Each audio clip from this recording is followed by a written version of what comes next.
Hello guys, welcome back to my channel. இன்னைக்கு இந்த வீடியோல நாம பார்க்க போறது, இன்னைக்கு தியேட்டர்ஸ்ல வெளியான ஒரு ஆக்ஷன் ஃபேண்டசி மூவி தான் கங்குவா. ஸோ இந்த படத்துல நம்ம சூர்யா, திஷா பட்டானி, யோகி பாபு, பாபி தியோல் அப்படின்னு பல பேர் நடிச்சிருக்காங்க. சிவா இந்த படத்தை வந்து டைரக்ட் பண்ணியிருக்காங்க. இந்த படத்துடைய ஒன்லைன் வந்து என்ன அப்படின்னு சொல்லி பார்க்கும்போது, பலாயிரம் வருஷத்துக்கு முன்னாடி நடந்த ஒரு கதைக்கும், இப்போ ப்ரெசென்ட்ல நடந்த ஒரு கதைக்கும் ஒரு லிங்க் வந்திருக்கு. ஸோ இந்த ஒரு லிங்க் நம்ம ஹீரோவை எப்படி இந்த ஒரு கதைக்குள்ள கனெக்ட் பண்ணுது அப்படிங்கிறது இந்த படத்தோடைய ஒன்லைன். இப்போ இந்த படத்தோடைய கதை வந்து என்ன அப்படின்னு பார்க்கலாம். ரஷ்யால இருக்கிற ஒரு லேப்ல இருந்து ஒரு சின்ன பையன் அவனை வச்சு ஒரு ஆராய்ச்சி வந்து பண்ணிட்டு இருக்காங்க. ஸோ அந்த ஒரு லேப்ல இருந்து இந்த சின்ன பையன் தப்பிச்சு கோவாக்கு வந்துடுறான். ஸோ கோவாக்கு வந்த இந்த ஒரு பையன் படத்துடைய ஹீரோவான சூர்யா கூட போய் ஒரு பாயிண்ட்ல வந்து இணையறான்.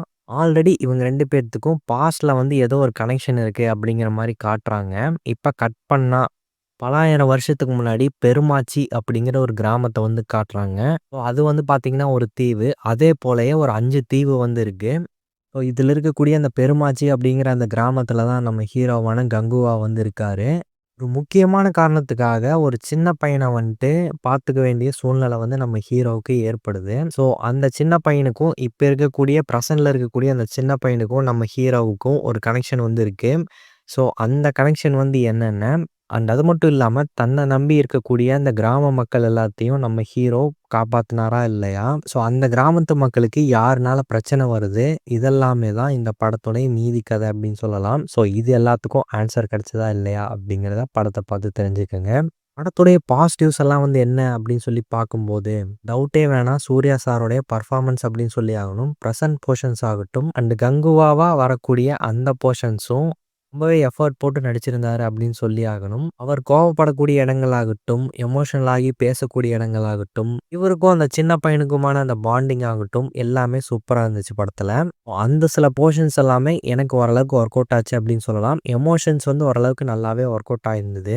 சூர்யா கேரக்டர் தாண்டி படத்துல கருணா சாரோடைய பெர்ஃபார்மன்ஸ் நல்லா இருந்தது. இதுக்கப்புறமா இந்த படத்துல நடிச்ச எல்லா கேரக்டர்ஸுமே வந்துட்டு பார்த்தீங்கன்னா, அவங்கவங்க ரோல அங்கங்க வருது, நடிச்சு குடுத்துட்டு போயிருக்காங்க. அவ்வளோதான். மத்தபடி பெருசா சொல்ற அளவுக்கு இல்ல. பாபி தியோலோட கேரக்டருமே வந்துட்டு பார்த்தீங்கன்னா, பெரிய வில்லன் அப்படிங்கிற மாரி காட்டுறாங்க. பட் அந்த கேரக்டர் கடைசியில என்ன ஆகுது அப்படின்னு நீங்க பார்க்கும்போது, அந்த அளவுக்கு வொர்த்தான வில்லனா இல்லையோ அப்படிங்கிற ஒரு ஃபீல் தான் வந்து ஏற்பட்டுச்சு. கிளைமேக்ஸ்ல நமக்கு நல்லா தெரிஞ்ச ஒருத்தரோட கேமியோ வந்துட்டு வரும். ஸோ அந்த ஒரு கேமியோ வந்துட்டு பார்த்தீங்கன்னா, அந்த வில்லத்தனம் நல்லா தான் இருந்தது. ஆனா அவருக்கான மேக்கப்லாம் வந்துட்டு பார்த்தீங்கன்னா, ரொம்பவே அநியாயம் பண்ணியிருந்தாங்க. டெக்னிக்கல் வைஸ் இந்த படத்த வந்து பார்க்கும்போது, படத்துக்கான அந்த கலர் டோன் வந்து பாஸ்ட் போர்ஷன்ஸ் எல்லாம் வந்து பார்த்தீங்கன்னா, நல்லா தான் இருக்கு. பட் ஓவர் அந்த புகை மூட்டமா காட்டுறதுனால, காட்ட சுத்தி இருக்கக்கூடிய இடங்கள் எல்லாமே வந்துட்டு ஃபுல்லா கவர் ஆன மாரி இருக்கு. ஒரே மிஸ்ட்டா தான் வந்து தெரியுது. ஸோ அதெல்லாம் இன்னும் கொஞ்சம் பெட்டரா வந்து இவங்க காமிச்சிருந்திருக்கலாம். அண்ட் இன்னொரு பக்கம் ஆரத்தி அப்படிங்கிற ஒரு கிராமத்த வந்து காட்டுறாங்க. அதாவது பாபி தியோல் வில்லன் இருக்கக்கூடிய அந்த ஒரு இடம். அந்த இடம் பார்த்தீங்கன்னா, அது ஒரு தனி உலகம் அப்படிங்கிற மாரி தான் சொல்லி ஆகணும். அந்த ஒரு இடம் மட்டும் பார்த்தீங்கன்னா, எப்பவுமே ரெட்டாவே இருக்கு.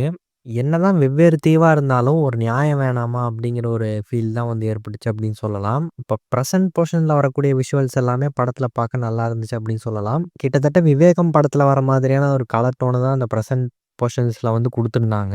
படத்துக்கான மேக்கப் டிபார்ட்மெண்ட் ஆகட்டும், ஆர்ட் டிபார்ட்மெண்ட்டோடைய ஒர்க் ஆகட்டும், எல்லாமே இந்த படத்துல நல்லா இருக்கு. பட் என்ன ஒரு பிரச்சனை அப்படின்னு சொல்லி பார்க்கும்போது, யார் யாரு என்னென்ன கேரக்டரு, ஸோ ஒரே க்ரவுடா இருக்கு. அது வந்து பிரச்சனை இல்ல. க்ரவுடா அந்த கிராம மக்களே வந்து க்ரவுடா இருக்காங்க. அது வந்து பிரச்சனை இல்ல. பட் படத்துல மத்த கேரக்டர்ஸ் இருக்காங்க அப்படின்னா, அவங்களுக்கும் கொஞ்சம் இம்பார்ட்டன்ஸ் வந்து குடுக்கணும். அவங்களுக்கும் பெர்ஃபார்ம் பண்றதுக்கான ஏதோ ஒரு ஸ்பேஸ் வந்து குடுக்கணும். படம் முழுக்கவே சூர்யா சார் மட்டுமே தான் இருக்காரு. அவர் மட்டுமே தான் படம் முழுக்க எல்லா ஃப்ரேம்லயும் இருக்காரு. அந்த கங்குவா அப்படிங்கிற அந்த கேரக்டருக்கும், அந்த ஊர் மக்களுக்கும் இருக்கக்கூடிய அந்த ரிலேஷன்ஷிப் வந்து என்ன? இவரு வந்து அந்த ஊர் மக்களுக்கு எவ்வளோ முக்கியம்? என்னென்ன நல்லதெல்லாம் அந்த ஊருக்கு பண்ணியிருக்காரு? அப்படிங்கிற ஒரு சின்ன சின்ன கிளிப்பாச்சும் அங்கங்க வச்சிருந்தா தான், சரி ஓகே. இந்த ஊரோட ஹீரோ வந்து எந்த அளவுக்கு எமோஷனலா வந்து கனெக்ட் ஆயிருக்காரு அப்படிங்கிறது வந்து தெரியும். அந்த மாதிரியான போர்ஷன்ஸ் எல்லாம் இவங்க வந்து எடுத்தாங்களா? இல்ல எடுத்துட்டு கட் பண்ணிட்டாங்களா? என்ன அப்படிங்கிறதே வந்து தெர்ல. ஸோ டக்கு டக்குன்னு கட் ஆயி போற மாரி தான் இருந்தது. ஆல்ரெடி சொன்ன மாரி அந்த சின்ன பையனுக்கும், இந்த கதைக்கும் ஒரு நல்ல ஒரு கனெக்ட்ட வந்து குடுத்துருந்தாங்க. இல்லன்னு சொல்லல. பட் அது இன்னுமே வந்து எமோஷனலா வந்து இவங்க பண்ணியிருக்கணும். ஓகேப்பா இந்த பையன இவரு வந்து கண்டிப்பா காப்பாத்தியே ஆகணும். அப்படிங்கிற ஒரு ஃபீல வந்து குடுத்துருந்துருக்கணும். ஸோ அது வந்து ஒரு சில இடங்கள்ல மிஸ் ஆகுது அப்படிங்கிற மாரி தான் இருக்கு. சூர்யா சார் என்னதான் கஷ்டப்பட்டு இந்த படத்துல வந்து பெர்ஃபார்ம் பண்ணியிருந்தாலும், ஸ்டோரி வந்து கொஞ்சம் வீக்கா தான் இருக்கு. இத எல்லாத்தையும் தாண்டி இந்த படத்துல காமெடி அப்படிங்கிற ஒரு பேர்ல வந்துட்டு ஏதேதோ பண்றாங்க. இந்த லெனின் கிங்ஸ்லி ஆகட்டும், யோகி பாபு ஆகட்டும், ஐயோ! ஏன் கேட்குறீங்க? அதாவது இவங்க வந்து மொக்கையா தான் காமெடி பண்றாங்க. அதெல்லாம் ஓகே தான். பட் அதுக்கே வந்து போட்டி போட்டுக்கிறாங்க. 2 பேரும் மாத்தி மாத்தி பேசுறாங்க. அண்ட் அது போக மத்த சில கேரக்டர்ஸும் வந்து லவுடா பேசிக்கிட்டே இருக்காங்க. யார் பேசுறது கேட்கறது அப்படிங்கிறதே தெரியல. டயலாக் டெலிவரி எல்லாம் வந்துட்டு ப்ராப்பரா கன்வேயே ஆகல அந்த பிரசன்ட் போர்ஷன்ஸ்ல. சரி பிரசன்ட் போர்ஷன் தான் இப்படி இருக்கே அப்படின்னு சொல்லிட்டு அந்த பீரியட் போர்ஷன்ஸ் வந்து பார்த்தோம் அப்படின்னா, படத்துல பேக்ரவுண்ட் ஸ்கோர் வந்து பல இடங்கள்ல நல்லா இருக்கு. எலிவேட் பண்றதே வந்துட்டு ஹீரோக்கான அந்த பில்டப்ப வந்து எலிவேட் பண்றதே பேக்ரவுண்ட் ஸ்கோர் தான் இல்லன்னு சொல்லல. பட் எங்க பாரு ஒரே டம்மு டம்முன்னு போட்டு காது வலி வந்தது தான் மிச்சம் அப்படிங்கிற மாரி சொல்லி ஆகணும். நெறைய இடங்கள்ல வந்து டயலாக்ஸ் பேசுற இடத்திலேயே வந்து பார்த்தீங்கன்னா, பேக்ரவுண்ட் ஸ்கோர் வந்து அதுக்கு ஈக்குவலா அந்த டயலாக் ஈக்குவலா வந்து ஓடிக்கிட்டே இருக்கு. அப்போ நாம டயலாக்க கவனிப்போமா? இல்ல அந்த பேக்ரவுண்ட் ஸ்கோர வந்து கவனிப்போமா? அதேபோல படத்துல வரக்கூடிய எல்லா கேரக்டர்ஸுமே வந்து பார்த்தீங்கன்னா, கத்திக்கிட்டே இருக்காங்க. ஏன் சூர்யா சாரையும் சேர்த்தி தான் சொல்றேன். ஸோ அவரே ஆக்ஷன் சீக்வென்ஸ்லலாம் வந்துட்டு பார்த்தீங்கன்னா, நெறைய இடங்கள்ல ஆன்னு கத்திக்கிட்டே இருக்காரு. ஒவ்வொருத்தனையும் ஒரு அடி அடிச்சுட்டு, அப்படின்னு கத்துறாரு. அப்படி ஆன்னு கத்துனா தான் அந்த கோவத்த வந்து இவர் வெளிப்படுத்துறாரு அப்படிங்கிறது வந்து நமக்கு ஒரு ஒரு சீன்லயும் வந்து தெரியணும் அப்படிங்கிற எந்த ஒரு அவசியமும் இல்ல. ஸோ அதெல்லாம் இவங்க வந்து குறைச்சிருந்திருக்கலாம். படத்துக்கான 3டி வந்து நல்லா தான் இருக்கு. நெறைய விஷயங்கள் வந்து நம்ம கண்ணு முன்னாடி வருது. ஸோ அதெல்லாமே வந்து பார்க்கறக்கு நல்லா இருந்தது.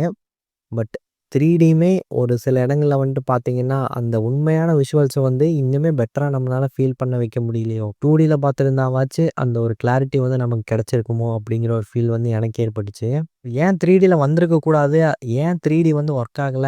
ஆல்ரெடி 3டி வந்து ஓரளவுக்கு கிளாரிட்டியா நமக்கு தெரிஞ்சா தான், அத வந்து ஃபீல் பண்ண முடியும். ஒரு பக்கம் கண்ணாடியும் போட்டுட்டு, இன்னொரு பக்கம் அந்த டம்மு டம்முன்னு சத்தத்தையும் கேட்டுட்டு, அந்த ஓவர் இரைச்சலா வரக்கூடிய காட்சிகள் எல்லாமே வந்துட்டு பார்த்தீங்கன்னா, ஏதோ பிரைவேட் பஸ்ல ஏறி உட்காந்த மாரி தான் வந்து இருந்தது. பிரைவேட் பஸ்ல நாம எப்படி ஏறி உட்காந்தா, இஷ்டத்துக்கு வால்யூம வச்சுட்டு பாட்டு கேட்டுட்டே அப்படியே ஓட்டிட்டு போவாங்களோ பஸ்ஸ, அந்த மாரி இருந்தது. எப்படா அந்த பஸ்ஸ விட்டு இறங்குவோம் அப்படிங்கிற ஒரு ஃபீல் வந்து இருக்கும் இல்லையா? அதே போல தான் எப்படா தியேட்டர் விட்டு வருவோம் அப்படிங்கிற ஒரு ஃபீலுக்கு வந்து கொண்டு வந்துடுறாங்க. இந்த சில இரைச்சலான பேக்ரவுண்ட் ஸ்கோர் தான் இந்த படத்துக்கு மிகப்பெரிய மைனஸ் அப்படின்னு சொல்லி ஆகணும். இப்பவும் ஒண்ணும் கெட்டு போகல. அந்த பேக்ரவுண்ட் ஸ்கோர் அப்படிங்கிற பேர்ல இருக்கக்கூடிய அந்த நாய்ஸ வந்துட்டு அடுத்தடுத்த வரக்கூடிய ஷோஸ்லலாம் வந்துட்டு கம்மி பண்ணி, திரும்ப ஷோவ வந்து ஓட்டுனாங்க அப்படின்னா, அது ஒரு பெரிய ஒரு விஷயமா வந்து தெரியாது. சரி ஓகே. இப்ப அந்த படம் வந்து அப்ப பிரம்மாண்டமா இல்லையா? பார்க்கவே முடியலையா? அப்படின்னு சொல்லி கேட்டீங்கன்னா, அப்படி கிடையாது. ஒரு நல்ல ஒரு கதை தான். பட் அத எக்ஸிக்யூட் பண்ண விதத்துல இன்னும் கொஞ்சம் பெட்டரா இவங்க வந்து கொண்டு போயிருக்கலாம். எல்லா கேரக்டர்ஸுக்கும் கொஞ்சம் இம்பார்ட்டன்ஸ் குடுத்து, ஹீரோ மட்டுமே இல்லாம, மத்த சில கேரக்டர்ஸுக்கும் நடிக்கிறதுக்கான ஸ்பேஸ், அதுக்கான சில காட்சிகள், அத வந்து எப்படி சுவாரஸ்யமா கொண்டு போயிருந்திருக்கலாம். அந்த மாரி இவங்க யோசிச்சு எடுத்திருந்தாங்கன்னா, படம் பார்க்க இன்னுமே சூப்பரா இருந்திருக்கும். ஸோ, அதுலேருந்து இவங்க தவறிட்டாங்க.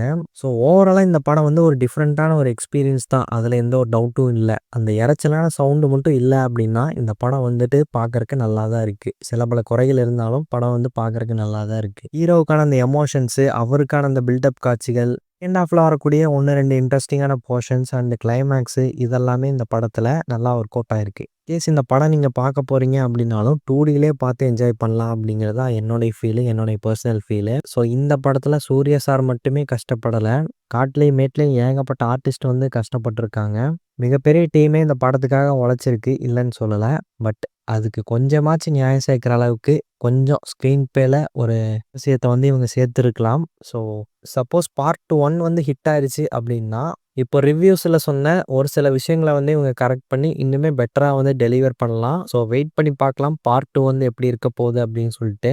ஆல்ரெடி சொன்ன மாரி ஒரு எக்ஸ்பீரியன்ஸுக்காக இந்த படத்த வேணா ட்ரை பண்ணி பார்க்கலாம். மத்தபடி இந்த படம் ஒரு ஸ்க்ரீன் பிளேவா வந்து பார்க்கும்போது கோட்ட விட்டுட்டாங்க அப்படின்னு தான் சொல்லி ஆகணும். இந்த ஒரு ரிவ்யூ உங்களுக்கு பிடிச்சிருந்தா லைக் பண்ணுங்க, ஷேர் பண்ணுங்க, கமெண்ட் பண்ணுங்க. இந்த சேனலுக்கு சப்ஸ்கிரைப் பண்ணுங்க. Thank you.